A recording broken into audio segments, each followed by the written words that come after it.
Yo, yo. What's up, fellas? What is What's good? up? Welcome Welcome, back. everybody, to Roly's Retro Room podcast, the podcast where we talk about all things retro. We talk about movies, we talk about TV shows, we talk about music, we talk about toys, we talk about everything, video games, everything you could think of from the 80s, the 90s, the 2000s. Yeah, Yes, pre-internet sir. days. We talk about it here. This is Yep. this was a safe space for everyone to go back in Yes. time and hop in. I was actually told by one of our followers that he considers our podcast his DeLorean. Oh wow. Literally, he told me that our podcast is like a DeLorean. So that was the most complimentary thing I think I could have been told. I love it. I love it. Yeah, it's like a time machine back in time. That's Mhm. right. And we show all this stuff. We unlock memories. That's what I've been hearing. It's like, yo, we just unlocked a memory for me that I totally forgot about. Yep. So that's what we're here for, man. So, how's everything going over there for you guys? Everybody's having a good time, living life. We didn't talk about this last time, but Tony is married. He got married. Yes, Yeah. he is. I did We not. both I attended was- the wedding. I was Yes. down there Thank you in guys for Miami. being there. Natalie, you looked wonderful. I mean, Mike, you looked wonderful. Thank you. I looked great. I appreciate it. Yeah. Yeah. So, I appreciate you coming through. I hope you enjoyed the food, guys. And it was an honor to have you guys there.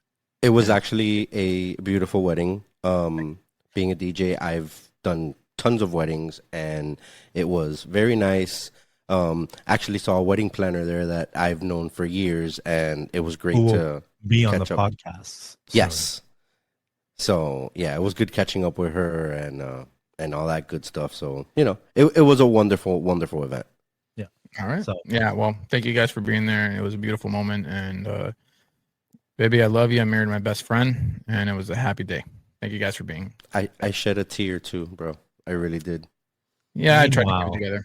Meanwhile, I wasn't shedding a tear because of the relationship that you and I have, Yes. where we can't be in serious situations. No, we And I cannot. start cracking up for the dumbest things. And I literally contacted our friend Chris. And I was like, if you were here, I would be dying right now. Because as I'm there watching you and you're up there, the little kid starts screaming. And I was like, oh no, don't laugh. This is serious. This is serious. Don't laugh. All right, cool. And then your fiance or your wife now looked beautiful that day. Yeah. And she then- was funny. I know how you are. And you did that face that you do when you're super emotional. And I could not, I was biting my lips because you were there. You look at her, you're just like, I was like, oh my God, I'm dead. I can't. Tony, don't do this to me. And it was a great day. It was a beautiful thing. It was I'm so just- happy. I was just so happy. I was happy in tears, Yeah, bro. man. It was- Of it course. was- Hell yeah. it You're marrying was- your best friend. That shit's awesome. Just we're stupid fucking guys that can be in serious situations. Don't invite us to a funeral, please. Like, No, I think I would want you guys there to lively like it was my funeral. I want you to like lively up the moment. You Well, and I- Chris need to be there. I did that at a close family member of mine. Like I was told that we were supposed to be like down and we're supposed to be quiet. I had the whole place like laughing and because we were talking about the good times and all the stuff. It was my cousin. This guy was like my brother. We're talking about all Yeah. everyone's cracking up. Yeah, he was a Like great the guy. older generation, it's just like we're supposed to be like serious and mellow. I'm just like, yo, Brian will That's- not. Brian wants to be having a fucking party and Yeah. cracking the fuck up right now Yeah, for at sure. his fucking thing. So I get it. I respect. So when they told us something, I moved it outside, but everyone moved with me Yeah. because of the stories. Again, basically what we do here. I was literally telling retro stories, stuff that we did growing up, and we're just fucking having a good time. But anyways, ladies, Tony's off the market. He's locked down. So y'all missed your shot. But Yep. it was a great wedding. I'm proud. I'm happy for you guys. The reason Thank why they know each other is because of me. So you're welcome. Yep. And Well, yeah, well, we met on Stir, and Right. then we found out that you knew each other. So I was the missing link. That was the link. They're like, wait, he knows Roly. Wait, she knows Roly. Oh, okay, hold on. Yep. We're good. Yep. So Miami, it happens. yeah. It does.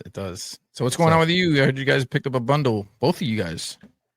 Yeah. So we'll go with you, Mike, first. We'll leave my haul for last. So I I think we spoke about this movie maybe a couple weeks ago, maybe a week ago. So I walked into a store that's literally downstairs from my job, and I saw this, and I'm like, I need to buy this for my brother. So this is technically for my brother, but when he comes down, I will give it to him. But it is Short Circuit in Great movie. VHS. Yeah, I'm great movie. alive. What Love a that movie. wonderful I love that movie. movie. I love the movie. Yeah. Yeah. I But saw how it. is I had to I buy always it. got him and J5 confused, but yeah. Yeah, Johnny 5, J5. Yeah. So Now I was here's like, the thing about those movies. Mike, do you know which one is the one that we watched more? The second one. Right. always. I just want to I make think sure. everybody in the 90s watched I the don't second know one. why the second one was played more. We didn't own it. I know we didn't own it, but the second one was on all the time, Mhm. and that's the one that's like ingrained in my mind. Because at the end, that's when the one he's gold, right? Like he's gold Yes. plated. Yeah. Yes. The second one, because it was on TV all the time. all the time. All the time. Which I It was was such a great movie. I'm gonna throw it out right now, Mike. Listen to what I'm about to tell him. Tony, you need to watch this movie so we can make it the movie spotlight. It's called The Wraith with Okay. Charlie Sheen. He I've hasn't never seen it. I've never What seen a it. great movie. Apparently, And it's what this we're- epic we're- 90s movie, right? No, 80s. 80s movie This Yeah, is we're in like 80s movies. one of his first movies, with Charlie Sheen. if not his first movie. But you need to watch this movie. Every one of you haven't seen The Wraith. Before we do the movie spotlight on it, go watch this movie. Like this was one of my brothers and I's like all-time favorite movies. And funny enough, what we're gonna do today about movie spotlight, this is literally that was the first Mm-hmm. one of the Yeah. first street racing movies. Yeah. if you Yes, it think was. about it. Mm-hmm. So Really? but anyways, Tony, what you got today? What you got this week?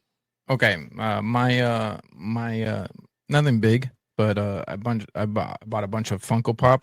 And before everybody out there in the retro community, yes, I take them out of the box. I enjoy it But why? No, because I enjoy it. everyone has their preferences. I It's need fine. to enjoy it. I like to. I don't like to see in the box. Shame him It's for I opening. kept the box. But anyways, all I'm saying, it's a pretty good pickup. I'm a huge Bruce Lee fan. So when I saw it, I was like, you know what? For $5 on Whatnot, sure, why not? Be water, my friends. Be water. That is pretty Very sick. nice. That's my pickup today. I have some pickups, not to the level of what I normally have. I normally have like 147 fucking VHSs last week, but this week I was light. I was actually in Chicago for a System of the Down concert. Got this shirt. Oh yeah. That concert was fucking incredible. And I've only been back home for like 2 days. So I really couldn't go out there as much, but I did find some stuff. And here we Nice. go. Let's see what you got. Not a big thing. It's only about 12 inches. And the only reason why That's I know what she that said. is because it's written on here. And I found this Dare ruler Look at in that. the 90s. Like this thing was, I had to clean it up and take some stickers off of it. But look at this thing, man. This took me back That to is 5th grade. clean. That is incredible, In man. elementary school in 5th grade in Silver Bluff with Officer Kowalski talking to us about Dare. The fact that you remembered your officer is incredible, my man. He had must a have had name a I've never great heard of, like- officer. Kowalski, like Officer Kowalski. Like it sounds unique. Yeah, Mhm. I don't remember my officer whatsoever, and I'm pretty sure that we would all fail the dare test. Mhm. Not We were- me. Not you. I've never done a drug in my life. Good for you, my I'm man. not trying to like just. It just never interests me because I played sports and like Good I for had you. a younger brother and then I had a bunch of cousins, so I always had to be like the role model and I always take care of my friends. So I'm not like we grew up in Miami, like Yeah. it was almost like everywhere, but Yeah. it never like hit me like that. But everyone did it around me and I was cool with it. And we threw parties. Mike and I had an apartment and Yeah. our apartment was like A box, just a hot box. anyways, pickups. This is Nice. another What else you got? vintage sweater I got. Tommy Hilfiger. Whoa, you just took That's me a back throwback. to high school, bro. Holy Yeah. moly, look at that thing. Yo, that was part of the hip hop click group, I think. I'm pretty sure. Yeah, I saw a couple of guys in the hip hop click group wear those, leaning on the wall, looking fresh. You just took me way back. That was definitely my high school days at And Varela. now, the last one, the What you last got? pickup I got, and I already have one of these up there. It's a Nickelodeon one, but I saw this one and I had to get it. Several reasons. My grandfather had one, and I want to say it was this one, but the GE digital clock radio with the wood Wow. grain. It Wow, works, that by the is way. I a plugged it in. I was setting it up and stuff like that, but I didn't like in order to show it on here. I wouldn't be able to. Actually, hold on. Does that still have the nightmare fuel alarm? oh, That that's awesome. oh my god, that's works like a charm. Like, check this out. Even though it said GE on it, like Mhm. because back then in the 70s and 80s, or like I think it was a 1980s alarm clock. It also had a radio, but like back then it had GE, and GE was like the staple of anything electronic, scientific, whatever. Mhm. It was GE. But funny enough, that alarm clock was actually created by the Thomson Consumer Electronics. And while GE sold the rights to consumer electronics business to Thomson, 1987, the brand's popularity continued, leading to market flood and these durable, unique, ubiquitous devices, which means they were everywhere, Mhm. that people still fondly remember. And Yeah. again, Hmm. people that are listening right now, I guarantee you, one of your family members or you had this alarm clock. I For sure. I could tell you like almost every house I went to, one of those alarm clocks were there. Mm-hmm. Absolutely. For sure. Like, Which is why I had to get it. yeah, for sure. For sure, for So, sure. but those are the pickups we got this week. Now, Not bad. today is September 4th. Today is the birthday of the legend Jason David Frank. That's why my buddy's here today. Yep. And we want to pay respects and honor to the one of the greatest Power Rangers to ever grace us. Like this guy was an incredible person, not just an actor and a martial artist. He was a crazy martial artist, but a person. He was such a positive person. Like he at all his conventions, he had the longest line and he made sure everyone got attended to. If you met him, he gave you your 5 minutes. He wanted to know about you. He would talk crap to you. He takes pictures with everyone. I took several pictures with him. I have a funny story. I don't want to drag this, but basically he at the first convention I went to, he says he'll never turn down a fan for a picture because of us is why he does what he does. I see him leaving the bathroom and they were doing a photo op. It was like $50 to get a picture. I'm like, oh man, like $50. And at that time, like it was crazy. He was just starting to do conventions. So I see him walking out. I'm like, hey man, is there any way I could get a picture with you? Like tomorrow the schedule's crazy. He's like, yeah, man, of course. We go, we take the picture, and then he shakes my hand and he goes, by the way, I didn't wash my hands. And he walks. And I'm there just like, that guy's awesome. If this is Jason David Frank's piss, all day. But that guy was awesome. And I've met him several times after that. And he remembered me because of my name, because my name is Roly. And then the first time I said it to him, he's like, what was that? I was like, Roly. So he wrote it down. Like, man, that's a cool name. And he shows me his watch. Then when he came to Miami, I was like, yeah, I brought my DVD set of the Power Rangers that I just got. And I was like, oh yeah, can you sign it, Roly? And he's like, Roly? Like, he's like, California? I was like, yeah. He's like, yeah, man. Ever since I heard your name, I thought your name was awesome. I was like, what that was a awesome. Moment. What a moment, bro. What the guy's awesome. And the one thing you take away from it is kind of like the Robin Williams thing. Like you could be somebody could be pushing out positivity and happiness and wanting great things for everybody and spending time and being this guiding light for people. And they could be battling those demons and have a huge darkness in them. And bro, it's just so fucking tragic. It is. Yeah. It really is. And it's we pay respects to his family and stuff because let me tell you something. He carried that franchise to the very end. Yes, he to did. The very end. Like he didn't waver, and he carried it. He was in all those, different ones. He was in Mighty Morphin, Zeo, Yep. Turbo, Dino Fury, and then he came back for like two of those like legendary comeback things, and in Forever Red, Yeah. and the movies. Obviously, he was in both the movies. Yeah. Yeah. And I Actually, think, all three movies. yeah, 'Cause he was in that new one, like a little cameo. that's right. With Kimberly, with Amy Mhm. Jo Johnson. That's right. Mhm. Mm-hmm. I remember. Well, So, yeah. Jason So, David Frank. Let's go ahead and give him a Dragon Zord salute. Let me pull this away right. a little bit. Let's go. And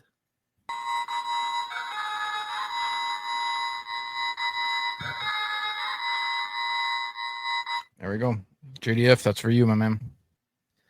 so, since we were talking about alarm clocks and alarm clocks have radios in them, Yes. what better way to segue to radios? Car radios. And Nice. the evolution of the car radios. Right. Because right now, if you break into a car, No. a car from 2018 and up, Right. you're not jacking no radio, bro. That's an infotainment system, screen dash thing. You're taking the entire fucking dashboard. Like, no, Mm-hmm. breaking Yep. into cars to steal a radio isn't a thing now. Like, you don't do It that. isn't. You, No. you like door check to just like see if people left something in there. But when we were growing up, you had to lock your door because there's a very good possibility somebody's gonna try to jack your radio. Yep. So And sell it at a pawn shop somewhere. Or the other thing you can do was you can pull out one of these boys, the pull-out Mhm. radio, Oh, the pull-out radio. the pull-out radio. and walk around with your radio in your hand. Mhm. Yes, sir. Where do you put that thing? It doesn't matter. You put it on the table right next to you. Make sure nobody takes your radio. Our dad You're had going to the one, mall. right? You're taking that thing with you. Hell yeah. Yeah. Yeah. Mike, didn't our dad have one of these? Yes. So he actually had that same exact one in his red Porsche 928. Wow. And the interesting thing is when the battery would die, you had to put in a code, and the code was with the numbers on the bottom, but you would press like the 1 and you would go, because it was a 4-digit code, so you press the 1 and you would put the number, whatever number it was, 6, and then you press 2 for the different numbers. And I mean, the pull-out radio, I mean, it was iconic in its day, and it's just something so different. I mean, the pull-out radio was only a cassette player at that time. Yeah. So it had, its little cage where you would, slide it in and out, and that's what it was meant for. Wasn't there like a leather case for it too, like to carry it? The leather cases came later. Okay. And we'll get into that. Okay. But I want to touch a little bit on a couple other radios that came out in this time, which were like the Kenwood radio with the EQ, with the graphic EQ. Yes. This one, some of them had removable faces, but in the early days, if you had a pull out, you would pull it out with you. But these you wouldn't be able to pull out. So The mixer on the bottom. that is a graphic equalizer. So you can sit there and actually go through and tune each band exactly how you wanted it. That's insane. That's like Yeah. having a stereo at home. with Yeah, that, 'cause basically. you only had equalizers at home. Mm-hmm. Mm-hmm. Which Wow. that's a whole nother segment that we're gonna cover later on. We're gonna cover that later on with vinyl but- and everything. I mean, this was one of them, and then the one that we all remember was this one, the Mhm. Pioneer Dolphin radio. The Dolphin radio, bro.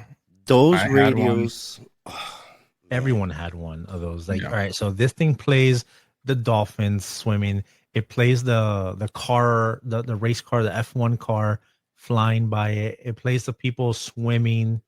Like, everyone had one of these radios in their car. We particularly had a car club, and we had a few of us had radios like this that did this graphic in our car club. I had a Mitsubishi Eclipse. Mike had a Mitsubishi. I had a 96. Mike had a 94 Mitsubishi. 94, Eclipse. yeah. And I then had- he had a Caprice. I had that Mm. radio in a 92 Celica, Toyota Celica. Oh, nice. Yeah.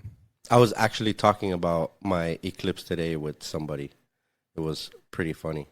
My Eclipse or your Eclipse? Technicality, because it was yours and then it was mine. And then, yeah. I told Tony today how you had it working for like 4 months, Mm-hmm. and then you did what you do to cars. Yeah, I mean I've gotten better over the years, but yeah. Yeah. And then one of the iconic things of your green eclipse, which I wish I would have found the picture because I have a picture of it. But this was the radio that you had in that Yes. car. Yeah. Ah, okay. Yeah. So the thing with these radios, all right? So the radio on screen, this era of radios, these were the ones that you took the faces off. right.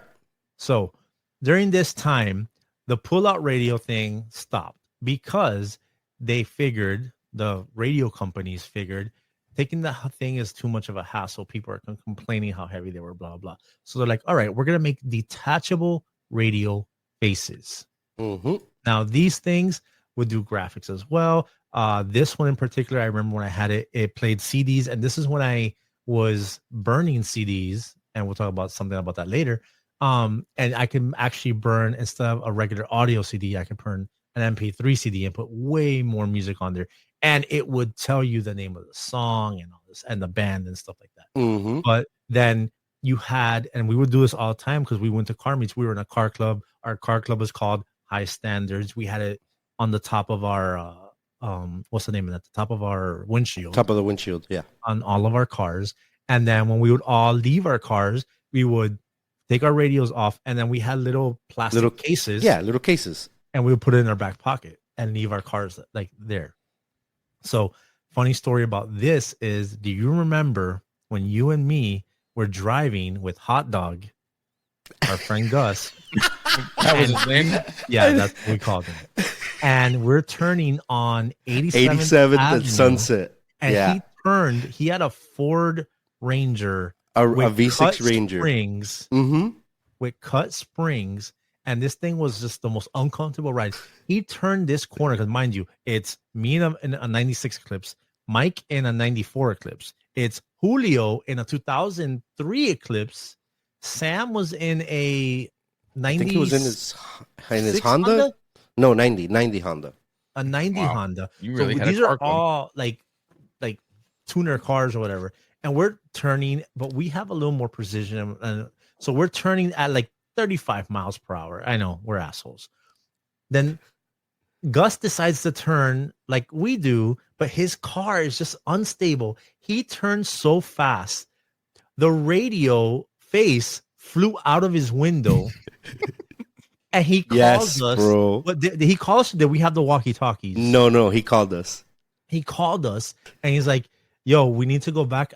My radio faceplate flew out of my car, and we gotta go find it. So now we all got. So he hit the curb. That's why it flew out. So he hit the curb. The radio face popped off and flew out of his car.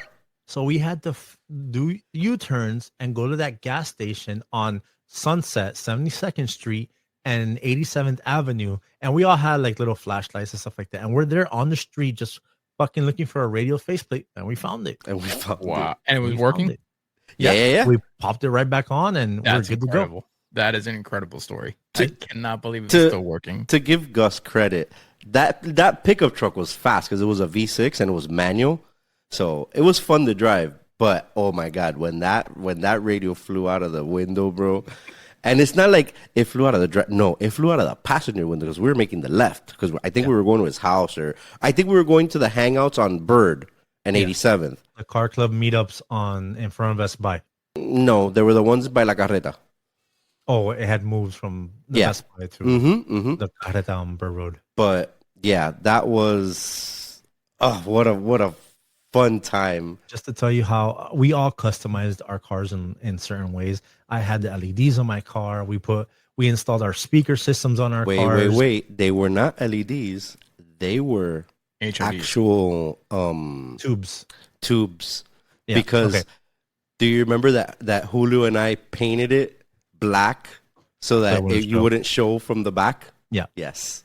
So Crazy. we put the tubes, these neon tubes on our cars ourselves. The gauges I had JR Electronics put on. I had pods. on my And you car. had the Indigo gauges Indigo in dash. the. Nice. Mhm. I had the cold air intake. We had the muffler on there. We had the fucking the nasty fucking speaker system that we fried my air conditioner with because somebody put the key on when we connected the battery. Oof. My bad. But then this truck that we're talking about had its own custom thing. This guy painted the truck with house paint. Brocha with a With a brush. brush. It didn't Bro. look bad either. No, but you could tell it was house painted because it didn't have the same gloss that all of us like. We would all pull up and think Fast and the Furious. We would all pull up and park in a certain way, and it was kind of synchronized. And then you Always see backwards. that reflective glare on all of our cars, and his was just kind of matte. So he customized the car by painting it with house paint and then cutting the springs.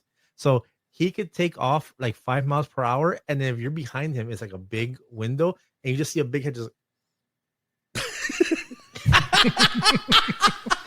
And when we would be in the street, I remember we would mess around. When I would be driving behind him, and I had my boy Julio or something with it. We'd be driving behind him, and we would get to a red light, and we would get out of the car and open the flatbed and let it hang, and he would be like, "Motherfuckers, get out and close it again." No, one of the things that we used to do a lot was we would stop at a red light and we would flip up our windshield wipers, and we would do it right before the light changed. So it was fuck, you had to but bro, that was fun. You would flip them up and then you would go. Yeah. But anyways, back to the radios.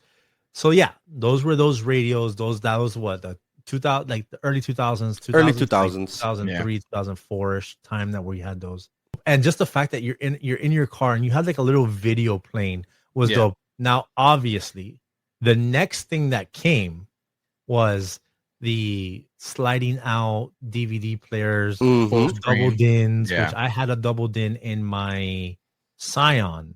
I had a Pioneer that I could actually program a background to and stuff like that. Julio had a Jensen that came out, right? He got it at Brandsmart, I remember. Yeah. And it slid out and then came up and then angled, right? Yeah. That's cool. And then when Alpine, because at that point Alpine had only had the flip out one, and Alpine, when it came out with the IVA W200. Sorry, I used to work in car audio, so yeah, that's part of my thing. When that radio came out, when Alpine came out with that double din radio, oh my god, it was one of the best radios ever. Because Pioneer has always been great in radios. But when you talk about Alpine, I mean, just, it's so different. And then it was always between those those four with Kenwoods as well. So Alpine, Sony, Kenwood, Pioneer. Yeah. And I mean, those radios were just something else. I mean, the Sony radio, the one that you had in your car, this one here, I mean, everybody had that radio. If you didn't have that one, you had the Dolphin radio. Yeah, and that first one that you had, that would tip forward, and then you could put the CD player. Yes, it would open up, and then it had that little slit for the CD. So you had with the Dolphin one. Yeah, on the right side you had the button where it said open, and you would hit the button, the CD slot would open up. That was actually the reason why Roly got that radio. It's because it was the first radio to do MP3 CDs. Yeah. And I fought him on that. I'm like, no, you got to get a Pioneer, because Pioneer right back then was, I mean, one of the best. Yeah. And he was like, oh, I want to burn MP3 CDs. And I was just like, so I could put more music on a CD. One CD. And on MP3 CDs, depending, I think it was CDR plus or CDR minus, you could keep adding music to it. Whereas one of them, I forgot which one, but one of them CDRW. Okay. CDRW, yeah. One of them you could keep adding music to it instead of having to make another one and make another one. Yeah. So I was like, okay, we worked at Best Buy. So I got the CDs, and then every time a new song or I would think of something, oh fuck, let me make a fucking crazy fucking rap hip hop fucking CD. And I'll think of 2 or 3 new songs to add to it. Boom, boom, boom. I just add them onto there. Do you remember the song that we used to test out our bass? There's a couple of them. Well, there's a theme one to where we're from that we would use for the most part. Mr. Worldwide. Pitbull. Which one, bro? Come on. Damn it, man. That one. Okay. Actually, I used to in the late 2000s. I used to use a milli because a milli had the hardest bass line. But yeah, Damn It Man was one of the ones that hit hard. Actually, funny enough, I'm wearing a Marlins jersey today, and when the Marlins won the World Series in 2003, they were playing the game. I didn't care about any sports or anything like that, but I was putting in a system that day. And as soon as I finished putting in the 212s and the amp and all of that, I was like, oh, let's go drive around. And then they're like, oh, the Marlins won the World Series. I'm like, perfect. Yep. And you're La Carreta on Bird Road and 87th. So that's how you rode those cars. Yeah. So as far as this, so I got this radio because my car was very dark on the inside, and then we had thrown lights on the inside. So the fact that it like lit up like this cool blue and with the red accents was pretty dope. And then again, after that, I got a Scion TC, and I gave my clips to my brother, so he could, because he didn't have a car. And in that Scion TC, I got a double din Pioneer. For our audience, can you explain for what a double din is? Actually, it's for me. What the hell is a double din? So basically, the screen is always out. It doesn't go away. It doesn't slide in and out. It's the screen. It's a touch screen. And it took up 2 sections. I believe that's why it's called double din, right? Yeah, because the single din is this. Yeah, and then the double din, basically a radio that takes up a screen. Slots. So like right now, if you look at your car and it has a screen, it's a double din. Okay, except it's just built in now. That's how it is. That's how most of them are all now, right? All cars are like all cars now are cars now have that infotainment system with a screen. So again, that are impossible to jack. Right, no one's breaking into a car for the radio anymore. No, like there's no. I don't think there's any value if you did fucking get like if you see a Honda Civic right now on the street, you're like, oh shit. If they leave that fucking car unlocked or they fucking go away, we should. What do you get? No one's buying these. No one's jacking radios or fucking buying radios anymore. To the point where nowadays you should just leave your fucking door open so nobody smashes your window. Just make sure you take all your shit. I had my car broken into, my Scion TC, the same car, because I had just moved to an apartment. They broke into my car, and they stole. They couldn't steal my radio because it was the double din and it was like integrated, so you would have to get into it. But what did they take? They took my GPS. Remember, we used to have like single independent GPSs that we would hook onto the car. They stole my iPod, my fucking black U2 iPod that I had that I got from Best Buy when I worked there, and some other crap. But now, all those things that I named is our phone. So we take our phone with us. So there's really no reason to keep stuff in your car. Because when you get out of your car, as long as you take your keys, your phone, and your wallet, what's in your car that's of value? Your registration. Yeah. So I think it's best so you don't get your window smashed. Just leave your car unlocked because they can't steal the car unless they have the key. And what's going to happen? True. It happened to me when I lived in Miami. We have video footage of it. They came to my car. They door checked it. It was unlocked. The kid goes into my car for like 13 seconds, looks around, opens the glove compartment, takes everything out of the glove compartment. It's like, oh, there's nothing in here. And then he fucking left. He saw 2 little cars, and that's it. Yeah. And mind you, my brother's car, the Camaro, and my car, the Mustang, were parked almost next to each other. Like they were like 2-3 feet apart, and they checked all of our cars. That's it. That's the evolution of car radios. Car radios are not getting jacked anymore. We went from grabbing a bar and sliding a whole ass fucking radio out and carrying that shit with us. I believe there was almost like I think there was like a purse like satchel for them. Mm-hmm. Then it went from this. You had just straight stick-ins that you had to literally like fight to get these things out. And then the evolution was the flip down faceplate ones that we had our little plastic containers that we used to keep in our back pockets. Yep. And yeah, man.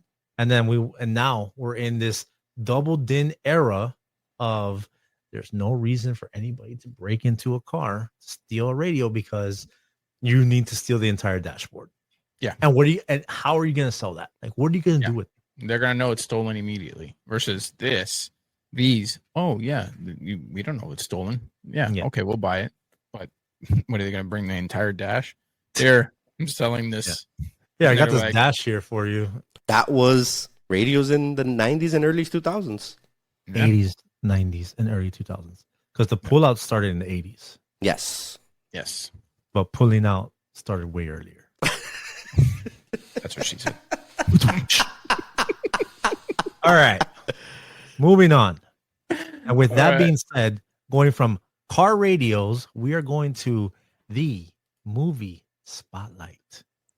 And this week's movie spotlight is not one movie.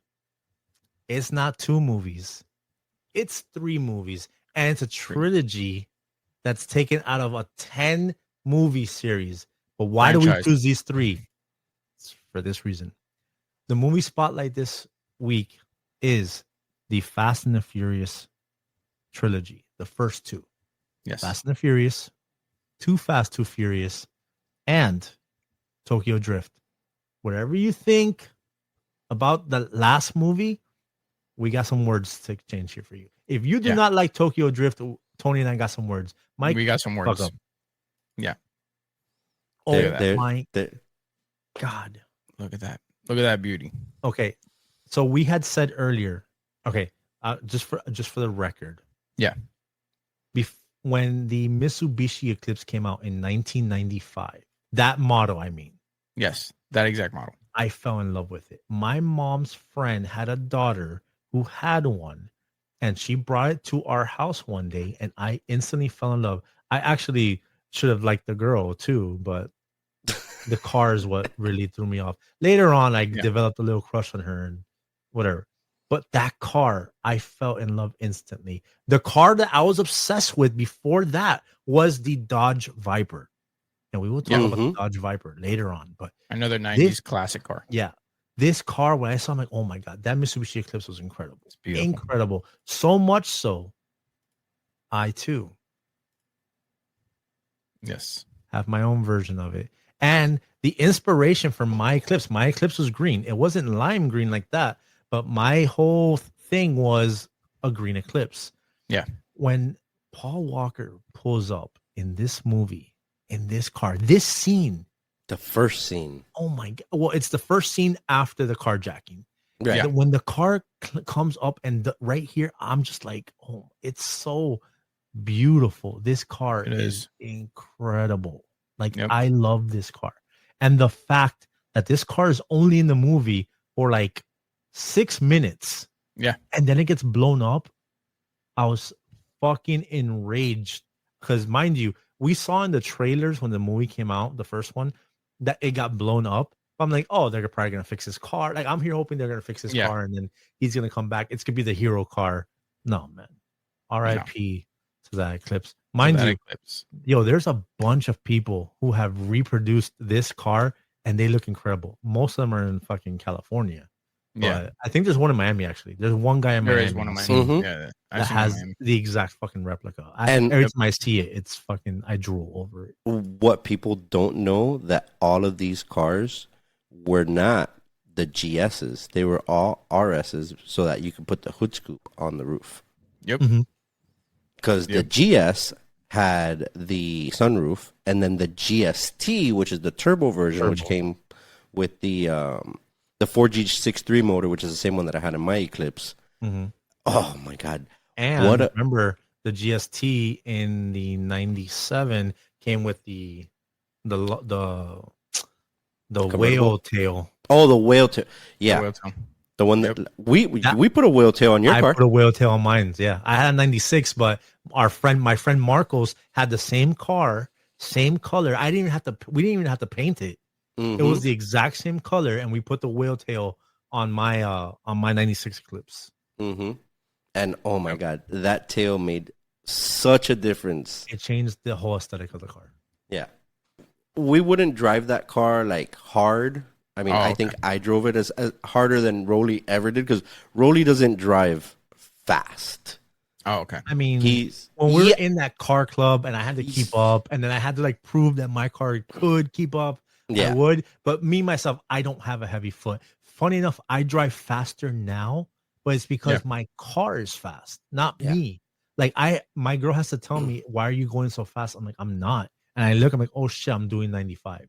Because the Camaro just wants to fucking go. It's made to go. Yeah. Anyways, and it's a fun car to drive. Absolutely. But anyways, back to the movie.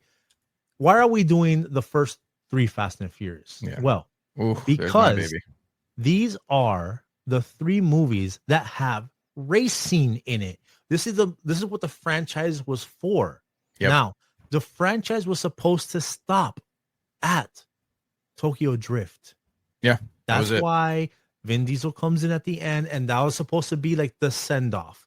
Like the guy that was there in the beginning is there at the end, and it's supposed to send it off. And you know what? I would have been fine with that. Same. I would have been fine with that too. Fine with it being sent off like that. You had the new kid who just became the new DK, Donkey Kong, Drift King, go against Vin Diesel in his Charger, right? It was a Charger at the end. Yeah. And perfect way to end the series. But the first movie it's like a low budget. It looked like an independent movie from Universal, and just the cars in it. At that time, Honda Civics were everywhere. Everyone had a Honda Civic. Yep. That black Honda Civic, that was a Me Too car. Oh, you have a Honda Civic? Me too. Everyone had fucking Honda Civics. I fucking hated the Honda Civic because it was a Me Too car. Like again, if you had a Honda Civic, cool, awesome. And it was the car that you could get the most parts for the cheapest because there were so many people that had Honda Civics. You could go to any car parts place, JR Electronics, and that was our place in Miami, and you could order all the parts you wanted. You go on back then eBay, like we used to buy heavy car parts on eBay back in the day.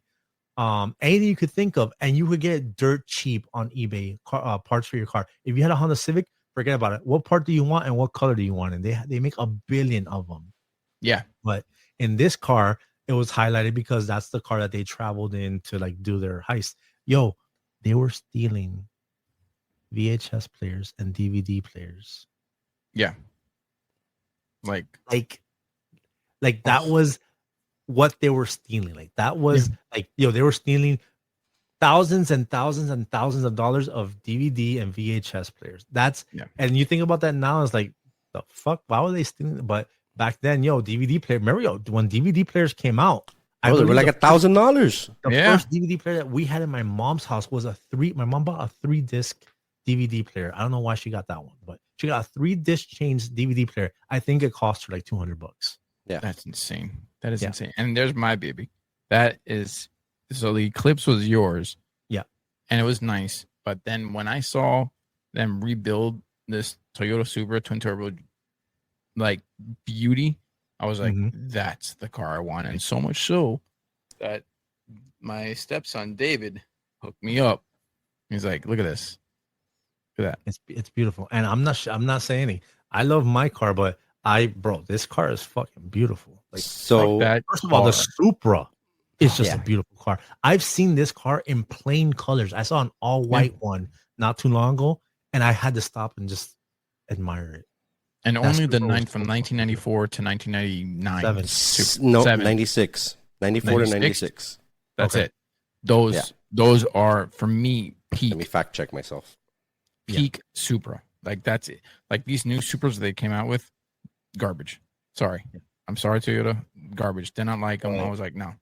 But yeah, Take this car, back to that. This car, when he brought it in, and I remember that part, he's like, yo, you owe me a 10-second car, not a 10-minute car. dude. It's like no vision, and I'm just like, yo, they're probably gonna fucking I'm sorry, 93 to 02 Thank you. with that Yeah. body. with that body style. 93 to 02. I did not fucking know that. I thought maybe 97 was the last year of that. Do you know what motor came in the turbo cars? No. The 2JZ, one of the best motors Toyota has ever made. Yeah. That motor, Peak Toyota. God, yeah.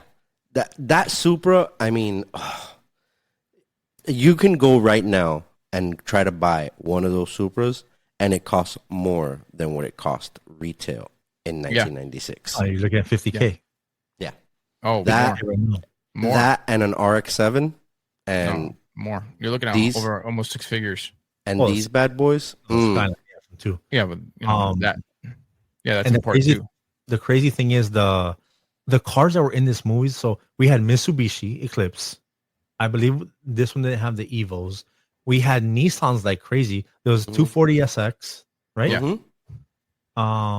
They had the Which one was Ja Rule's car? A Mazda? Integra. Yeah, Integra. Yeah.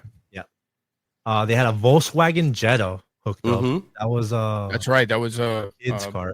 They Yes. had a Nissan Maxima. Yeah. They had a Maxima. Yeah, that A The was Honda Blue 2000. The Honda 2000. Mhm. Johnny Tran drove a Johnny Trent's car was a badass car. Yeah, and then in the second movie, Suki drove an S2000 as well. That's Yeah. right. Yeah. Anyways. Those are badass cars. The Honda's Getting Mhm. off. 2000s. So, anyways, the first Fast and the Furious, they bring in all these cars, and then this ignited. There was car culture before. Yeah. But this ignited the car culture after that. Like, Yeah. it blew up. We It all blew up. wanted a fucking street racing car. We talked about this earlier in another podcast. When we left the movie, I saw this movie twice in the theaters, and every Mhm. time I left the theater, the entire parking lot of Sunset Place, vroom, vroom, vroom, vroom, everyone was revving. We're talking about people in fucking like regular cars, not fucking racing cars. Where you're just so hyped. And I remember I was like, all right, yeah. I was driving a Mazda fucking 323 hatchback, and I was just like, I need to get a fucking like a street car, like a tuner car. And I don't know how I was gonna make it happen, but I need to get a Mitsubishi Eclipse. And bro, I got my Mitsubishi Eclipse. And you This got it. movie, when it ended, I remember also, and we talked about this as well. It ends with Paul Walker giving Vin Diesel the keys Yes. instead of him turning him in, knowing that if he does this, he's gonna lose his badge and blah blah blah blah blah. Yep. And he lets Vin Diesel take right into the sunset, Yep. where he ends up going to Mexico, which years, and I mean years later, I think we Years all later. found out that there was like an after credit scene where Yeah. he's in, was it This is Mexico? before after credits was even a thing. Like Yeah. it wasn't like I mean, granted, Ferris Bueller's had one, but no one knew that. No one knew there was an after credits scene in Fast and the Furious. Yeah. To this day. And we said this earlier that this was very reminiscent of Point Break, Mm-hmm. where Johnny Utah lets Brody go and surf that wave, and I mean, he's going to Brody surf his dies death. though. Yeah, he's going to go surf Yeah. to his last wave, but Yeah. Vin Diesel's gonna live on. Yeah. Anyways, But so anyways, that's the first Fast and Furious. Ignited car culture. It started the whole thing of, are you tuner? Are you muscle? Yeah. We were mostly tuner in our group. Like our group Tuners. was all Yeah. tuners. Like Yeah. I named them. It was all Honda. It was we had a 90 Honda Civic, and we had basically all Mitsubishis. And then we had Mhm. fucking Hot Dog's truck. That was I think the one I liked a lot was the Honda CRX. Oh yeah, the little Mhm. one.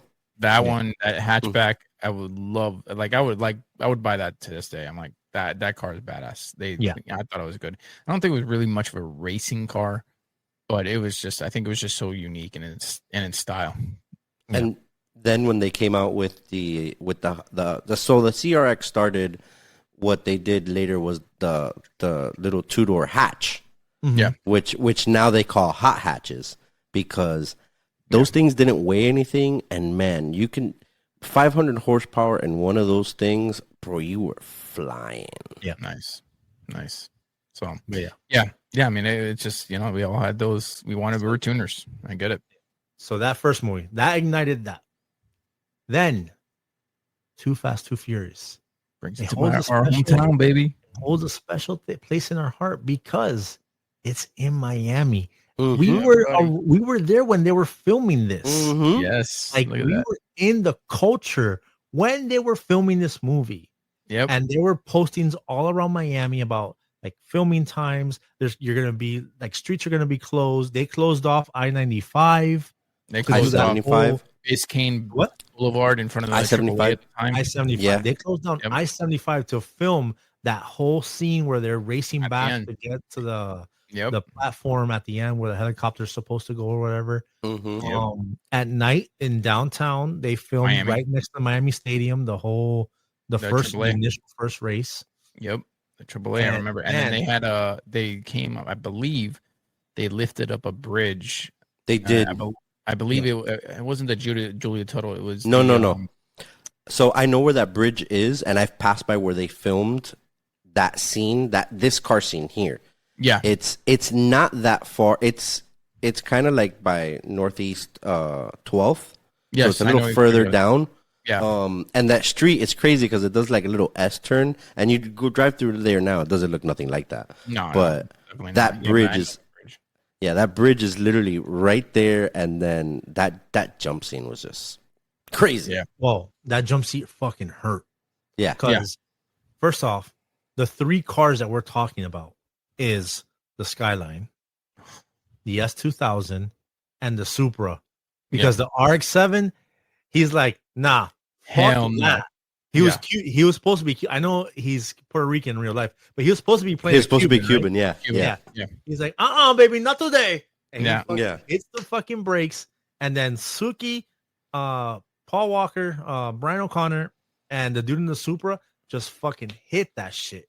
Yep. It hurt to They watch destroyed those cars. that Skyline make that jump. Yeah. The S2000, I didn't care for it, but it survived and lost the front bumper.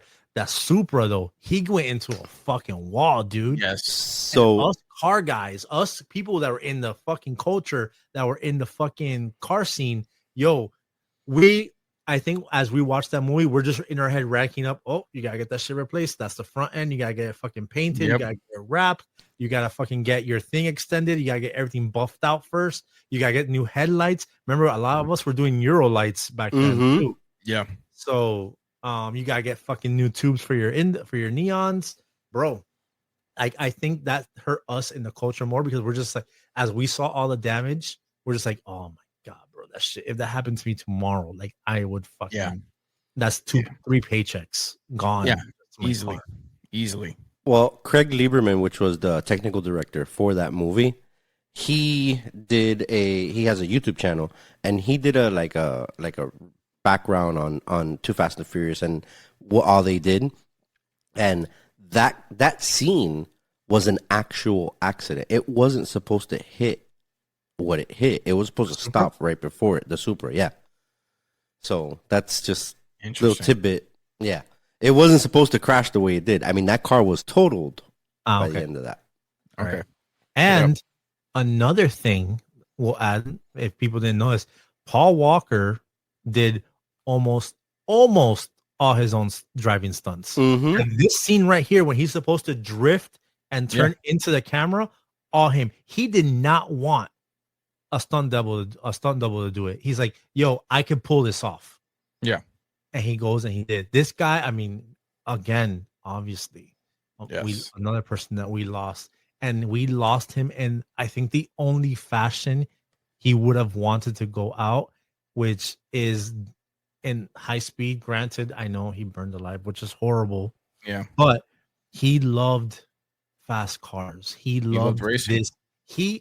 I mean, funny enough, everyone associates Vin Diesel with this stuff like that. Vin Diesel was just making a fucking movie. Like, he was in it for the movies. He did not have the love for this culture that Paul Walker had. Agreed. Paul Walker lived and breathed this. Yep. Do you know that Letty and Mia didn't have driver's licenses when they filmed those movies? That's insane. I knew that Mia didn't because she was like 17 or something, Mhm. right? Yeah. Yeah. None of them had, not Letty nor Mia had licenses crazy. when they filmed Yeah. the movies. But yeah, in Too Fast, Too Furious, taking place in Miami, Florida, our hometown, Our hometown, baby. they had the Skyline, and they Mhm. had an RX-7, a Supra, they had an S2000, and then the new cars that they get when they start working with the police and the FBI, Yeah. they got a 2003 Mitsubishi GST Spider. Am I saying that model right? I believe so. Yes. Yeah. GST Spider and GTS Spider. GTS. My bad. And then they got that was the first Evo of that generation of 2004. Evo 8. I think Evo that was 8. an Evo 7 or 8. I don't remember. I Right. think it was an 8. I think it had just come out. Or Yeah. no, it wasn't out yet. I know it wasn't out yet because we were working at when we went to work at Best Buy, the guy that worked for me got one of the first ones that came out that year. The Evo that's in this movie wasn't out yet, like publicly. So we got the Evo 8 and the Mitsubishi Spider. And that car looked fucking sick. That became like our friend Julio's like goal. Mhm. He wanted his car to look like, because it was Mhm. silver as well. course. He didn't have Mhm. that the hood design and stuff like that. And obviously we didn't have the rims. Man, where you confiscate these rims from?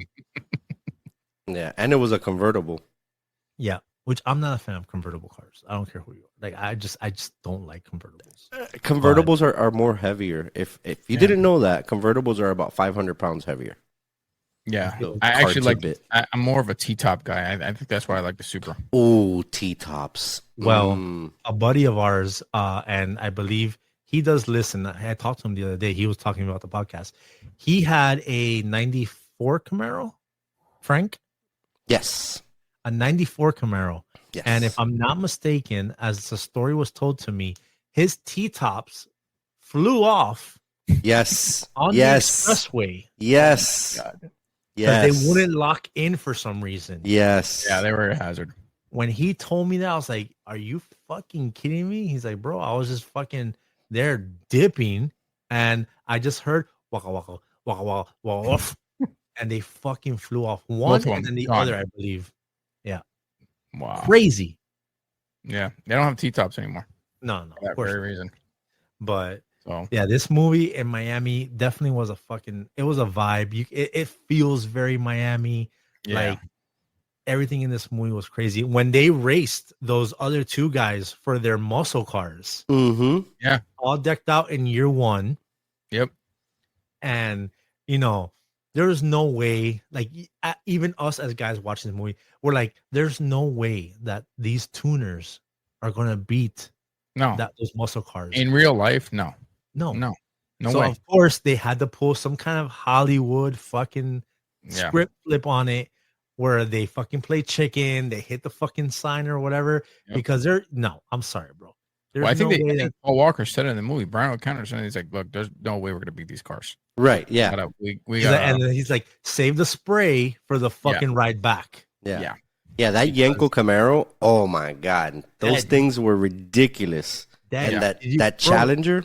that Oh shape. my God, that Challenger. When he's there in the thing and he just fucking revs it, like fucking what's his name? Tyrese. Tyrese is there, and He's he like, fucking wing. And Yeah. I was like, bro. And he's Yeah. like, No. nope.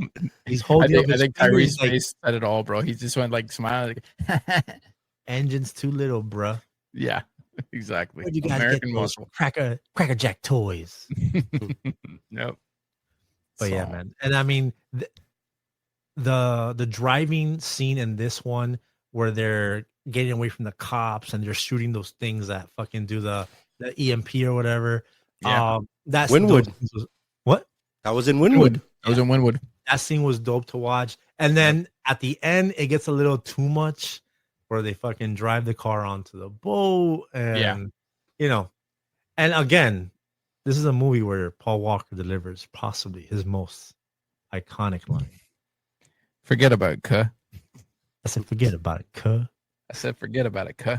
Listen, Paul Walker is the only guy that could pull that fucking line out. Yeah, I think so. Because- Well, Chris got me in saying it because Chris would say it all the time, and I'm like, yeah, all right, cuss. But I'd say the said Z. this. We would say it before part of our regular fucking Yeah, conversation. exactly. It was our Mhm. part of our But it conversation. came off different. Like, nah, forget about it, cuz. We'll say Yeah. like that, cuz. Cuz with the Nah, Z. cuz, you crazy. Nah, Z, forget about yeah, it, not cuz. cuss. But Not then cuh. Forget Paul about it, Walker cuh. came and he's like, I said, forget about it, cuz. And I'm just like, I'm saying like that from now on. I'm gonna Paul Walker that shit. I'm gonna Paul Walker. No, Yeah. I couldn't do it. I couldn't pull it off. Forget about it, cuh. That's the point. You're not supposed to be able to pull it off. It's Yeah. not something you're supposed. What makes it iconic is Paul Walker doesn't pull it off. It's No, a he doesn't. cringe. It's a cringe ass fucking line. Yeah. And I love it. Because it's Paul Walker, and because of the movie, you know what? It doesn't work so much that it fucking works. Exactly. Yeah. Exactly. Forget about it, cuh. Tyrese comes out and goes, Elian and Fidel, ¿qué pasa, Jota? He's I like can't- watching their car. I can't say the next line because it's just crazy. 1, 2, 3, 4, me gusta chocha. 1, 2, 3, 4, taco, me Yeah. gusta chocha. And Like, then he yo, goes, Tyrese, let me give you some Spanish lines to say in the movie. yeah. But And then he goes like, fuck you, putos, or something like that. Yeah, my and he ass. throws a fire. I think Yeah. it's my ass, puto. Yeah, there you go. Yeah. But again, this was a good movie. it It had Yeah. racing in it. It had car dynamics in it. Like, it had good chasing scenes and stuff like that. We're still racing cars in this movie. Yeah. Like, there was 3 pivotal car racing scene in Yeah. there.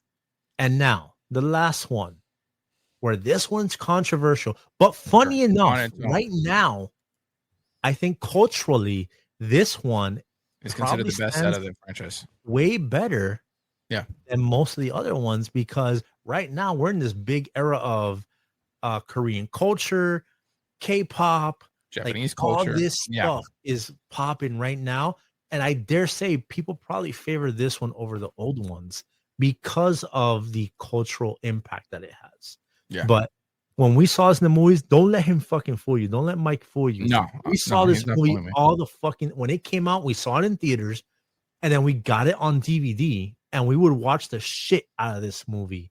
The soundtrack to Tokyo Drift Is was a banger. constantly sold out that year Yep. when it came out. Yeah. I worked at Best Buy, and I worked next to the media department, and I would be like, hey, do we have any Tokyo Drifts? And the guy, I remember Babbage, he's just like, nah, man, every time we get them in, they fly out. He goes, now that I know, I'll put one aside for you when it comes in. And he did that. And we ripped Tokyo Drift's soundtrack into my Xbox. And whenever we played Need for Speed Underground, the one with great. the that I told you with the BMW that you have to like go through that list of people, we played that soundtrack throughout the game instead of listening to the soundtrack on the game. The soundtrack on the game was good, but we listened to that Tokyo Drift. I wonder if you know how they live in Tokyo. Like, Yo, that song banger. was everywhere, Banger. bro. That was a Everywhere. Oh my God, that song was amazing. Yeah, man. And I think when I heard it for the first time, I'm like, yo, The Teriyaki Boys yeah, tearing it up. yo, this is so good, bro. But And then, but immediately I saw that movie. I'm like, I want to go to Japan. I need to go. I need to go to dude, Japan. that movie, I went to see it with low expectations because none of the main people were in it. And Yeah. I was fucking surprised how much I liked that movie. The intro to this movie, badass. It Yeah, starts no, off with a bad fucking race. And Yeah. who else? What car does he race? My other fucking favorite car before the eclipse, the Dodge Viper. I think this is Yep. one of the last times we saw a Dodge Viper, because didn't they stop making Dodge Vipers like in 2006 or some shit like that? Something like that. Yeah. I believe so. Yeah. So They came out like they made a couple towards the like they took it away and then they brought it And they brought back it back. and yeah. But Yeah. this one still kind of resembles the one that we were obsessed with. Yes. 94 to 97 one. Like, those were Yes. the fucking peak Vipers with those fat fucking tires on the back with Mhm. the Yeah. yellow rim. Remember, it had a yellow Mhm. rim. Such I a do. fucking bad car. But anyways, this one starts in the beginning. I could quote this movie from the fucking beginning to the end, where she's just like, "Well, this is my ride," and it says, my ride. She just married my ride. And then he's like, oh, you want to race? And then what is it? He like names everything in the car. He goes, this thing has a blah, blah, blah, blah, boiler exhaust. Well, he goes, oh, you read the brochure. Yeah, you read the brochure. Yeah, was it? Threw the fucking ball through his fucking the back window. Yep. And then he's like, I only race for pink slips. And he's the guy looks at him and is like, the fuck am I gonna do with that piece of shit? Yeah. And just for the record, the reason why all that trouble happened was because his chick was a scandalous bitch. Mm-hmm. She started all that shit for nothing. Yep. You have my boy from fucking Home Improvement, who's probably like 35 years old, playing a fucking 18-year-old, first of all. Yeah. Like, he had crow's feet in this fucking movie. And he's like, yeah, I'm an 18-year-old fucking face off up there. Yeah. Shut the fuck up, bro. Yeah. And of course, like, you know, I'll never forget. It's like, well, it looks like I got a date for the prom. And he's like pulling up. And he's like winks at her. He does the wink. He's like, well, looks like I got another date. And then, of course, in true little spoiled bitch fashion, he fucking rams him off the fucking road. Of course, fucking little spoiled white boy. Yep. Just fucking can't take the heat. I thought you exactly. Me. I'm rich. Goes and knock him off. And then that crash scene where his car goes upside down. Yep. It's in slow-mo. You see the Tabasco flying on the screen. And then it cuts to them being in the police station, and he's watching the video that the guy recorded. And he's like, can I get a copy of that? Yeah, exactly. Great line. How are you going to tell me this movie sucks? How are you going to tell me this movie isn't good? And we're not even in the Tokyo part yet. The intro to this movie was fucking badass. And the intro song, we were playing that song all the fucking time. Yep. Was that Click Click Boom? It's just My Saliva? The song that plays in that race is Ball with the Ball, actually. Yeah. But when the by Kid Rock. Starts, it's at the starting of the week. And then, bro, that song. It's only Monday. Yeah, that song was fucking fire. I'm telling you, that soundtrack is fire. The soundtrack to Tokyo Drift is fucking fire. But the first race in this movie was awesome. He goes to the fucking house, jumps that shit, and then he pulls up to him. He pulls up to him with the ball playing, and he's just like dun dun dun dun dun dun, and he just winks at her. I'm just like, yo, this guy is swag upon swag all the way. Like swag all the way. His riz was fucking high as fuck.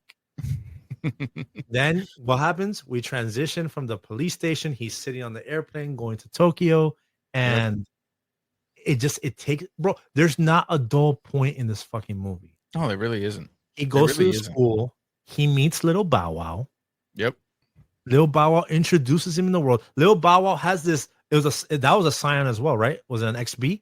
XB. It was a version of an XB, right? Because it had the Hulk on it, the foot, and the thing like that. And he had the sparkle steering wheel that he would snap onto it to his car. Because if you didn't know, Scion was only imported to the U.S. for the U.S. market. So in Tokyo, they were Toyotas, but they had a different name. I don't know the name. Yeah, so now he's in Tokyo. He's in Tokyo. Lil Bow Wow introduces him to the world. And obviously, the cars look amazing. Everything's great. The first thing we're all fucking looking at is the women, because they're all dancing. They're playing the fucking the music. And it's just doing that speed up, slow motion to the dancing. And you're just like, bro, it's badass cars, women just dancing all around. And then they're testing the cars. And then finally, the whole scene with DK and this guy happens.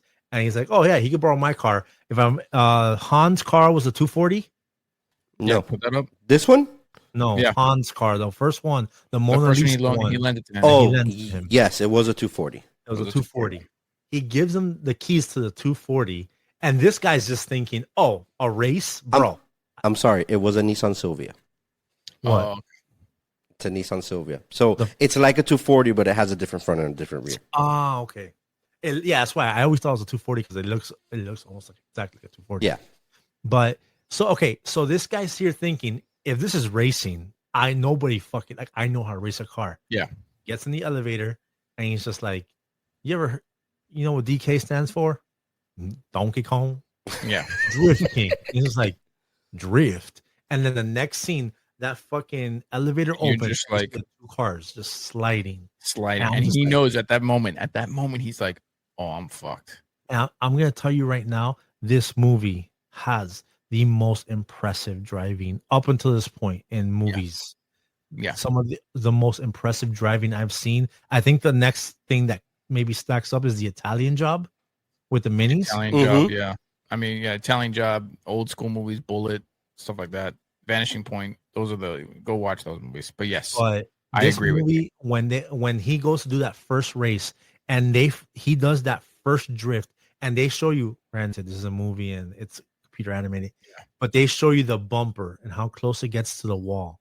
Yeah. And how he continues that drift. I'm like, holy shit. Who And then said that that's all of us, computer animated? when they That's fucking- real. No, the camera angle, there's no way you got a camera that close to that. Have you not seen drifting? I have. I'm sure, talking bro. about that first corner that he takes where they zoom into the bumper, the back bumper, and they show the wall. That was manipulated. That's That's live. real. It's No, real. We gotta look that up. We'll look it up at the end. Yeah. Anyways, so they go, and he does that first drift.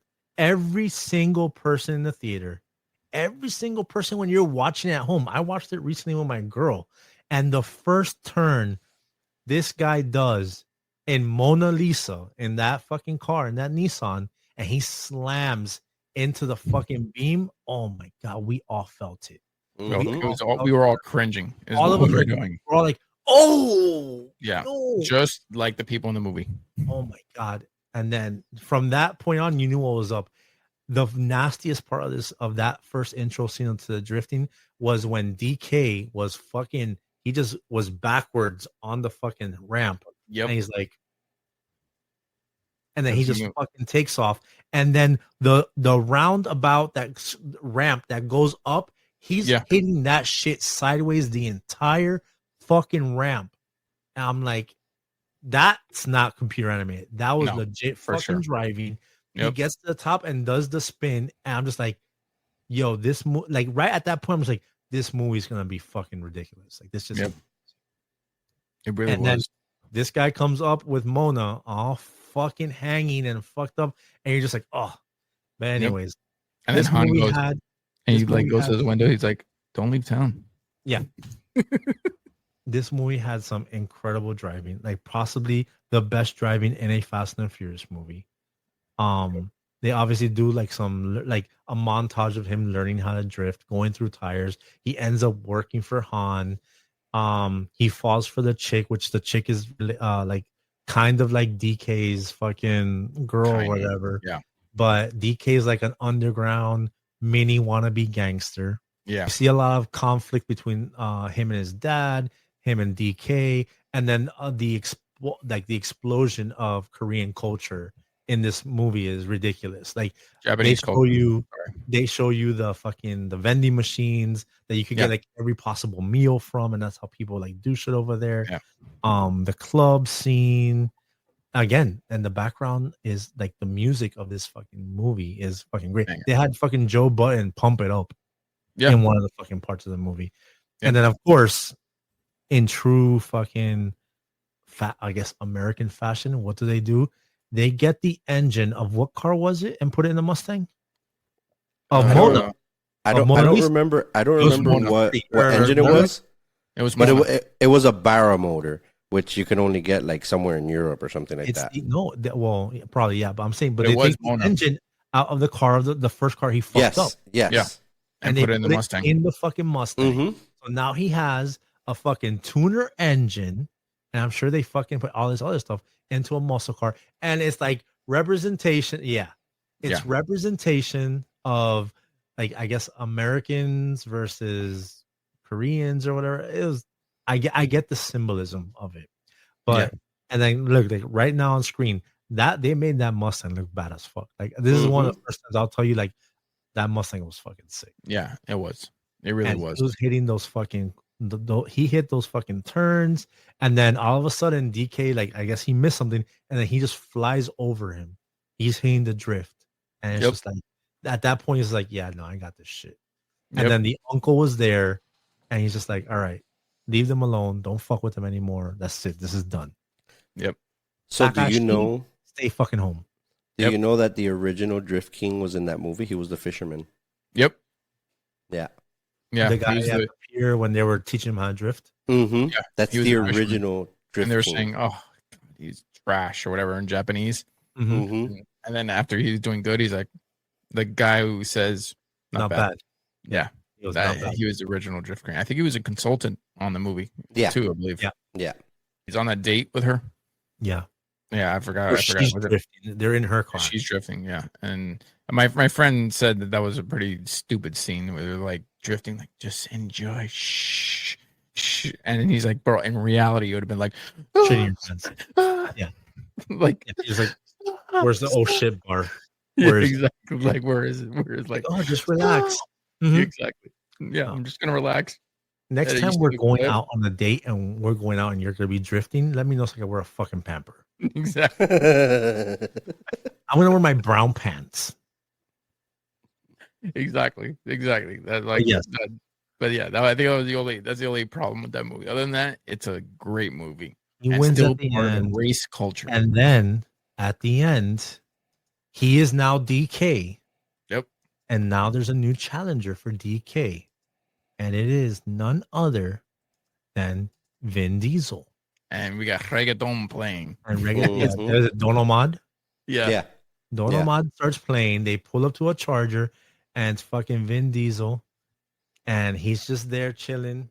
He pulls up, says something about Han, about how he was driving American Muscle when he was hanging out with him, and then it's supposed to end there. That is where the franchise was supposed to end. It was supposed to be a nod to it started with Vin Diesel, it ends with Vin Diesel, and Tokyo Drift was supposed to be the last Fast and Furious movie. Yeah. But that one scene at the end sparked the franchise and the interest and the want, and also the video game culture of racing games went to drifting and just street racing, that there was a want for it, and that's how they were able to make all these other fucking movies that it is what it is. All these superhero car movies is what I call them. They're not fucking racing movies. That's why I say Fast and Furious 1 through Tokyo Drift are the actual movies. After that, we have superhero car movies where Vin Diesel could fucking fight Jason Statham with car shards and fucking collapse a fucking parking lot. Shut the fuck up, bro. And then fucking he shoots a car into a helicopter and the Rock is, bro, I'm done. I can't. They're very entertaining though. This motherfucker down here, I told him I didn't want to go to the movie theaters to watch a Fast and Furious movie anymore, and he forced me to go watch that one that they go into space. And my son is just like, bro, Papa, this movie's absolute garbage. I go, I know, but we're spending quality time with your uncles. We went with him and my half brother. They're entertaining, but they're not. Stupid They're not. entertaining.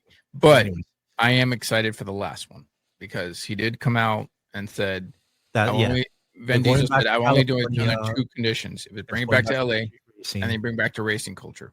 That's it." And then a not so happy fucking announcement he made to me is that Brian O'Connor's gonna be back. I was like, yeah, that I didn't like. I'm like, okay, but his brothers insisted, and they want to be him. They want him back, okay. whatever. Not because I don't want. I would fucking love, Yeah. if Paul Walker was alive, but I just leave him alone. Like, stop dragging this man's name into these movies, because these movies are not good. Like, it's not quality. These are not quality movies. Anyways, we're beating up on it. That is your movie spotlight, or movies spotlight. Fast and the Furious, Too Fast, Too Furious, Tokyo Drift. Which one of these is your favorite? Which one of these is the one that stands on your mind? Do you like Tokyo Drift? Are you one of those people that's a fucking hater like Homeboy down there? Which one's your favorite? We didn't talk about who's favorite. Listen, well, one. I mean, it's one, 3, and 2. What was it? 1, Tokyo Drift, and 2. That's my order. 1, Tokyo Drift, and then Drift, 2. and 2. Yeah. Okay. Really? I'm going in the order that they go in. I 1, like 2, them 3. as is 1, 2, 3. Yeah, Yeah. one, And two, not three. because they're all good, but the first one's just that's the one. That's the platform. Yeah. That's the foundation. It That's was the- solid. I loved it. It The is. second and, one, and it's good acting, and yeah. the second one, fucking, it's in Miami. The skyline is fucking Yeah, a bro. fucking rainbow. It's a unicorn of a car. Like, it's so beautiful. And when you Yeah. see it, you're just like, take in as much as you can. And Yep. then the third one, I said it like this. The third one has the best driving sequences. Yeah, for sure. I beg to Yeah. differ, What? but I'm not. I don't know. Like the third one, it's a good movie, but it's not like number one. Number one was the best movie. Yeah. Yeah. All right, so I assume your list is 1, 2, 3 as well. Yeah, it's 1, 2, 3, but as You know I what? would I say, thought you would go 2, 1, 3. I thought you would go 2, 1, 3. No, because the first movie, I mean, the car scenes and everything that they did in that first movie, it's just great. The second movie, yeah, it's Miami thing. I mean, it's real Miami, like as close as you can Yeah, get to real it. Miami. Yeah. Got the jury and the hamburger meat all out. Yes, sir. Real Miami. So, Okay. but Yeah. the third one, to me, it is a good movie, but it's not a movie that I'll be like, hey, Roll, you want to watch, Tokyo Drift? No, I'll probably be like, you want to watch Too You Fast and do it Furious? all the time when we lived in that apartment. We ran the shit out of Too Fast, Too Furious. Yes. We watched the shit out of Too Fast, Too Furious. Yes. And when Yeah. Tokyo Drift came out on DVD, if Julio came over, if fucking Hot Dog came over, if we didn't have anything to watch, we threw it on. Stop playing games, bro. He's bullshit. He's talking shit because he's in this new fucking hype of all these other facets. Yo, this man loved Tokyo Drift up until I'm recently. sure you did. I'm sure you did, Mike. Anyways, Mm. let's not be a dead horse anymore. Yeah. Let's move on to the next segment. I found out and I sent it to you immediately. We've talked about in a past episode the Lion King video game and how unbearably hard that game was. Like, Yes. unbearably hard. Yeah. Come to find out, it was done on purpose. It was done on purpose. Listen to this, my man. By Disney? Listen to this. Okay. By Disney. Yes, the difficulty of the 1994 Lion King video game was made deliberately challenging at Disney's direction. The specific strategy was to prevent players from beating the game within a typical one-night rental period at stores like Blockbuster. This compelled players to either rent it multiple times or ideally buy the game. Yeah. I was blown away. And I go, check your Instagram right now. Look what I just found out. Yep. I could not believe, especially was, I think what they had said was the most difficult thing was the stampede scene. The stampede scene and the giraffe level where the monkeys have to throw you. Yeah, Yeah. exactly. First off, jumping on the giraffes was hard because even though some of them, the heads on the giraffes are the same size, but when you jump on some of them, it felt like even though on the screen they looked the same size, you're still missing them. And then these monkeys were throwing you all around. There was a specific pattern you had to do. And to remember it was such a pain in the ass. I remember playing this game a shit ton of times with my friend Omar. And bro, and that scene right there, that fucking level, what a fucking pain in the ass. Again, Disney was doing this on purpose to fucking make us rent these games. Aladdin has the same shit. Aladdin's not as hard as Lion King. Yeah. But it's almost similar thing because the Cave of Wonders has a similar aesthetic, but instead of like this, you're going at it like this. And it tells you question mark, so you know where to go up and down. And it tells you up and it tells you down, so you can move on the carpet. That's essentially an updated version, more difficult. So absolutely, I fucking believe it. Yeah, hell yeah. Of course they did. Because I rented Aladdin multiple times. And Yep. Lion King, Yep. I have this thing where I need to fucking beat a game. Like, there's no way a game is gonna best me. And Yep. bro, but now that I think about it, I feel like I did get further than what I've stated. Yeah. Because I remember playing the adult levels. I remember after you beat the Stampede, it does a cutscene with the hyenas. If you ever come back, we'll kill you. Yeah. So I remember that. I remember getting to the fucking level where fucking Mufasa comes out, and I was like, "Oh shit!" Like it had like animation, like it had like a little like Yeah. video or whatever. But yeah, no, absolutely, absolutely, Couldn't totally believe believe it. I want to throw that out there. I know we had talked about this already, but that was some news that we heard this week, and I had to like, hey, we need to put this on the pod. Because, Disney was trying to drain us as much as possible in the Yep. 90s. And they basically were like, yo, we're going to make these motherfuckers rent the shit out of this game. If not, buy it. Just fucking buy the game and you could That's beat what it. they wanted. And That's what they wanted. we equivalently spent what the game cost, if not more, upon Probably. renting it. Yeah, probably. Yeah. Most definitely.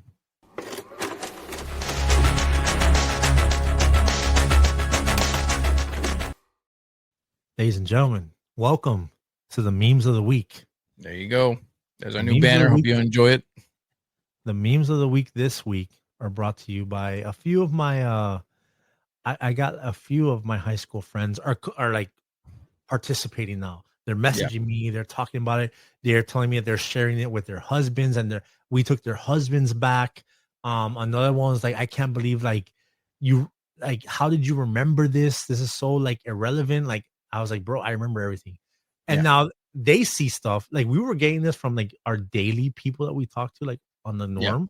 Now it's almost the point where I'm just like, hey, I saw this if you want to use it, and they're sending me like, so I'm getting like floods of memes now where I'm gonna have to like shout them out or whatever. But anyways, let's get into it.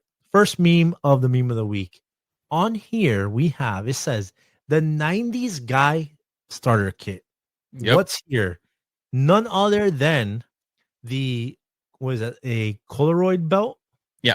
Is that what that's called? leather? Yeah, like That a you corduroy would leather wear belt. that, right? You would wear that belt, and then once it got through to the loop, you would make the remaining part of the belt, the slack, hang down.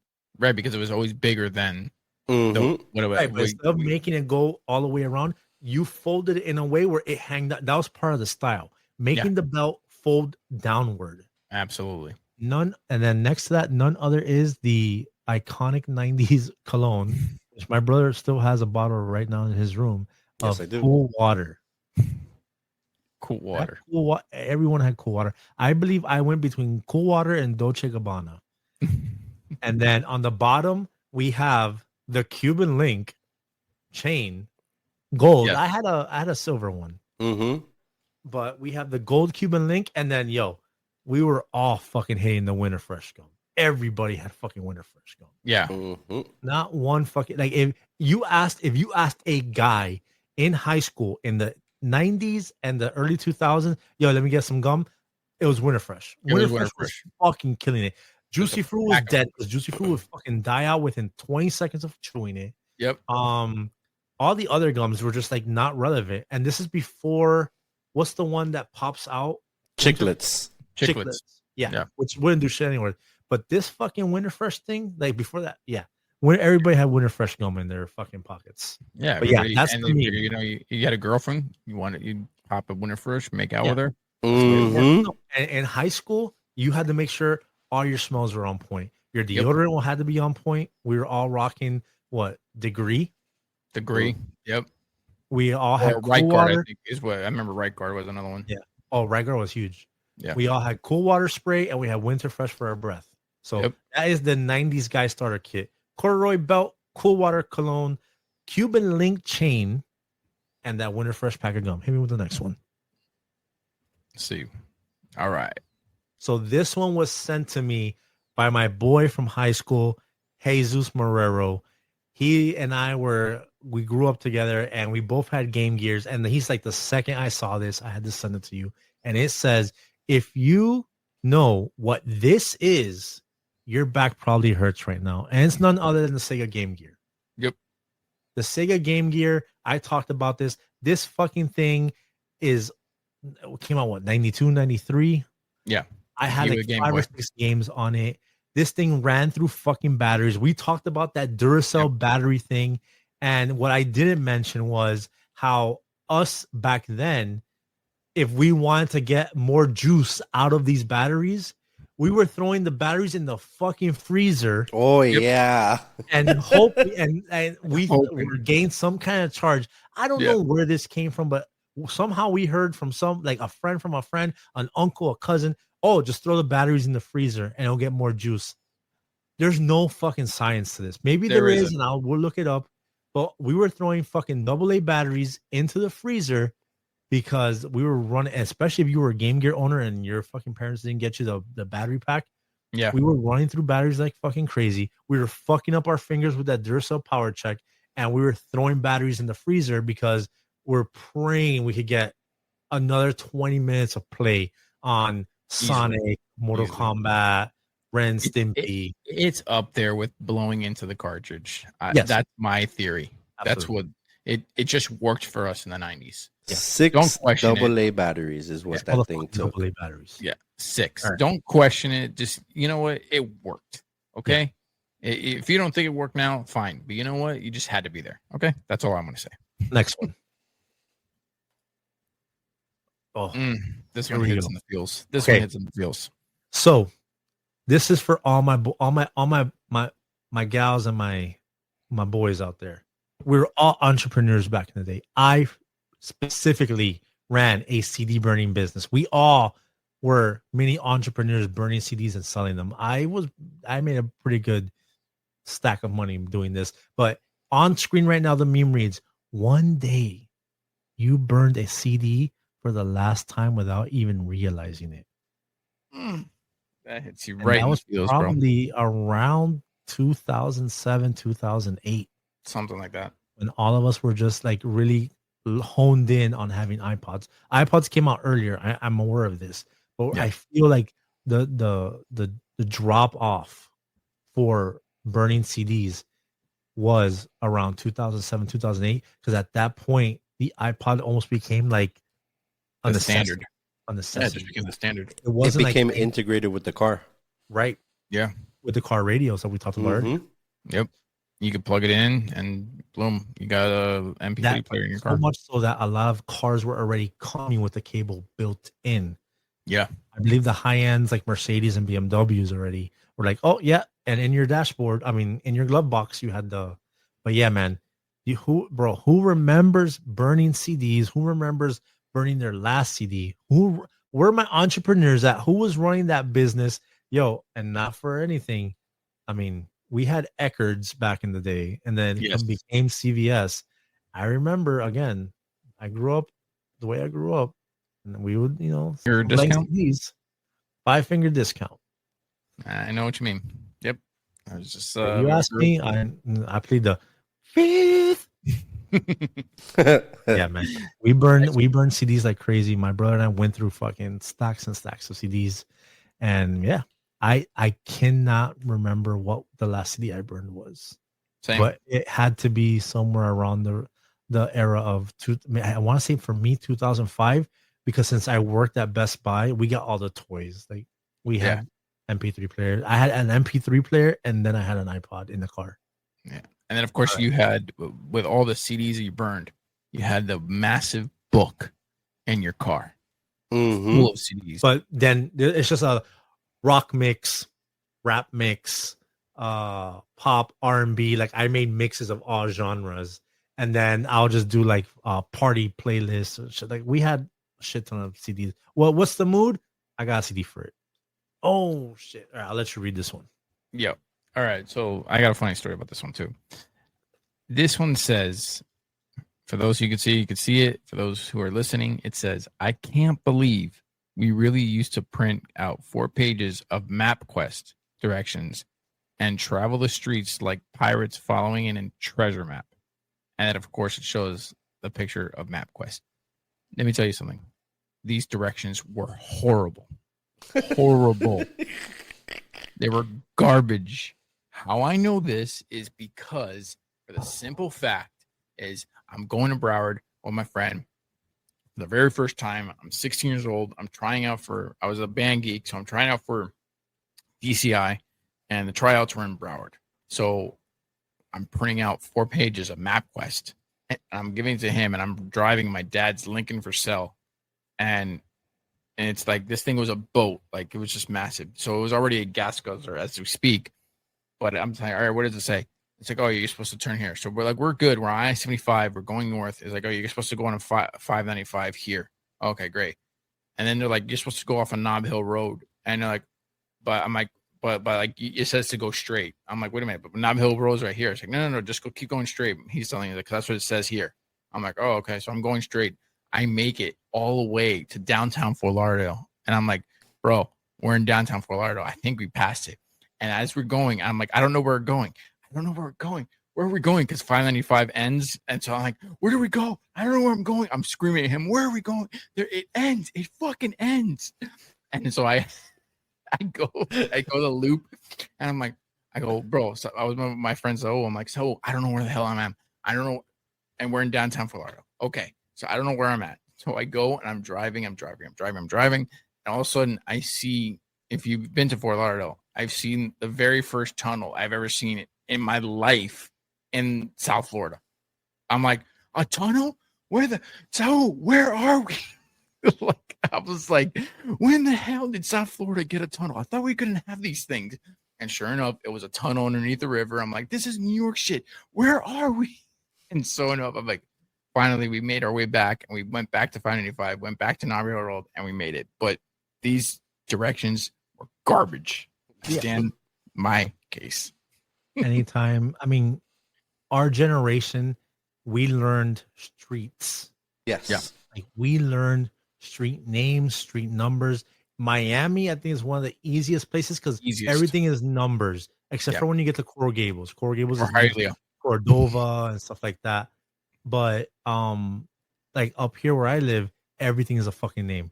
Fucking Sparkleberry, fucking Two Notch, fucking what's the other one that I found weird? It's just they're just fucking weird names. And they're like, yeah, just go up to Sparkleberry. What the fuck did you say? And then make a left on fucking fucking Milky Way Road. What? Am I going to fucking Candyland? What the fuck are you talking about? These are actual fucking names up here. I'm like, there's no numbers. They're like, no, yeah. And then you just hook a ride and get on Two Notch. All right, bro. I'll go. Thank God I have a fucking GPS up here. Thank God Waze exists. Yeah, but back in we learned streets. But even then, if you're going far, yeah. Like the first time I did MapQuest is when I went to the Linkin Park concert and past Sawgrass. I think the stadium was next to Sawgrass, and up there, I fucking printed it out. I had my cousin reading it to me, but then I was also looking at it, and it wasn't as accurate, but I could kind of figure it out also with the fucking signs. Yeah, because it was right there. I was going to a stadium, so the signs were going to direct me. I just need to be put in the right direction. But no, MapQuest. Fuck you, bro. God bless that we have GPSs now. And if we didn't have GPSs now, I would tell you right now, here that when I moved to South Carolina, I wouldn't order. I'd order everything. I wouldn't fucking leave my house. Two Notch, bro. Damn, Two Notch. Jump on Two Notch, make a left at Sparkleberry, and then go down to Ferry Fart, and then make sure you fucking do a U-turn at fucking Circle Jerk. Fucking ridiculous names of the streets up here. But anyways, that does it. Those are your memes of the week. How many times did you MapQuest to go somewhere? And how many times did it lead you in the wrong direction? How many times were you there fucking lost? And then you had to fucking use your minutes to call somebody to figure out where the fuck you were going. Yeah. But yeah, man, that's going to do it. Yep. Again, we have a sickness. We're going to get to a point where these shows run to fucking 3 hours. Yeah, I think so. We can't fucking, I'm here telling myself, oh, I think today we'll do it. Today we'll stay under an hour. And we're at an hour and 45. This is, minutes. I think, our longest episode yet. It is. But I mean, those of you listening, I'll make some cuts. So it won't be an hour and 45 when you hear it, but we just have a lot to talk about and we love talking about it. And I hope you guys like literally get some kind of like transported back. We talked about car radios today. We talked about movie spotlight, Fast and the Furious. We talked about the fucking Lion King and how we got scammed. That's why they made it fucking hard. We did our salute to our boy here, JDF. You know, Yep. RIP, happy birthday to him. True fucking icon to me. And then we did our hauls in the beginning. But ladies and gentlemen, I want to say again, I should have said in the beginning, but thank you for following. Thank you for liking and subscribing. Please do like, subscribe, follow the podcast. If you're listening to it, if you're on YouTube, it does help out. Again, the viewership and everything is going up. The last episode, I think, was our fastest rising to like 40 views in like 30 in 3 days. And Yeah. again, I know these are baby numbers. We're a baby podcast. We're a baby channel. But I appreciate everyone that's giving us time from their day to hop into this DeLorean and book it to fucking 88 with us. Yes. And see what the retro life is all about. So, ladies and gentlemen, thank you. Please like, share, subscribe. When we do the reels, share them. If you want to follow us on our socials, I am at Roly's Retro Room on all socials. Tony is Tony in Retro, and Mike is DJ Mikey Mix. Follow us on all of our socials, and we are on YouTube. And with that being said, ladies and gentlemen, keep it retro. We'll see you in the next one. Later.